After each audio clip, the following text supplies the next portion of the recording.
efa matsintelo manko zay hitanao zao fa ny farany teo ny tena mafy teo amin'ny fiainako.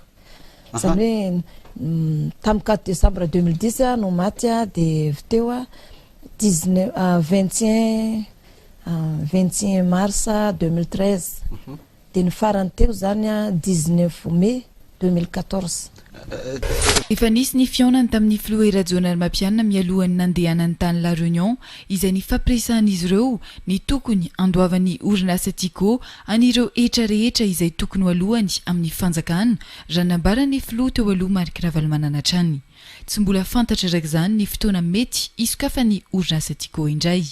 Nanamafy kosa nefa ny filoha teo aloha Marc Ravalomanana fa tsy maintsy isokatra indray ny orinasa Tico. Nandanako tany La Réunion miantsandreo le namako taloha satria avy La Réunion ny anarana atao hoe Monsieur Paul Martinel zay nanangana an'le Silam mpanao yaourt de niantso azy avy anampy anangana anokatra indray ny Tico zay nandanako tany.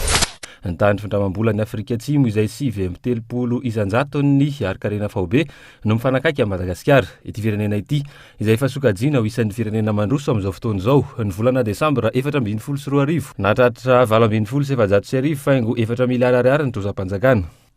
Mizara roa ny trosam-panjakana dia ny trosa amin'ny any ivelany sy ny trosa anatiny. Findramam-bola amin'ny firenenkafa sy mpamatsy vola vahiny no mahatonga ny 4.70 isanjaton'ny trosam-panjakana izay mitetina 2.30 sy 290 faingo 2 miliara ariary. Ny banky iraisam-pirenena no manana trosa betsaka indrindra amin'ny fanjakana malagasy amin'ny alalan'ny fanampiana arabola IDA hatramin'ny 4.50 faingo 9 isanjaton'ny findramantsika vola amin'ny any ivelany. Ny BAD no eo alarana faharoa amin'ny ta 3.20 faingo 4 isanjato.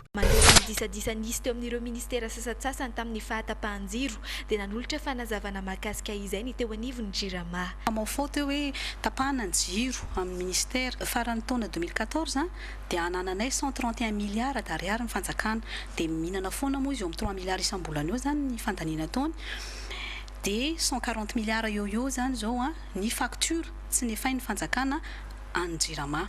Fa itsy andany zany ny fanjakana koa amin'ny lazaiko anao teo manana 634 miliara aty aminay. Any vaolana eo amin'ny toedra raha misy eo amin'ny Jirama dia ny fiara miasa eo amin'ilay orinasa vahiny Symbion Power raha nambarany ty tompona andraikitra ity. Tsara ho mariana nefa fa tsy ahafoana ny délestage misy eto Madagasikara izany fa kosa anamaivana raha ny fanazavan'izy ireo hatrany.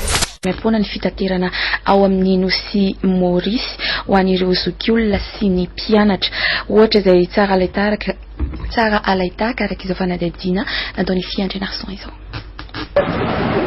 Isan'ny mampiavaka ny Nosy Maurice ny fampianarana maimaimpony tsy andoavam-bola ihany koa ny fitaterana ho an'ny mpianatra na teratany Maurisiana io na teratany vahiny toa antsika malagasy. Mpianatra malagasy roa mandrato fianarana eny anivon'ny Université Mascarian'ny eto Maurice no mifanena taminay tato anaty bus. Avy nianatra andeha hamonjy fodiana izy roa vavy. Tsy mandoa sarandalana rehefa mampiseho ny karatra manamarina fa mpianatra.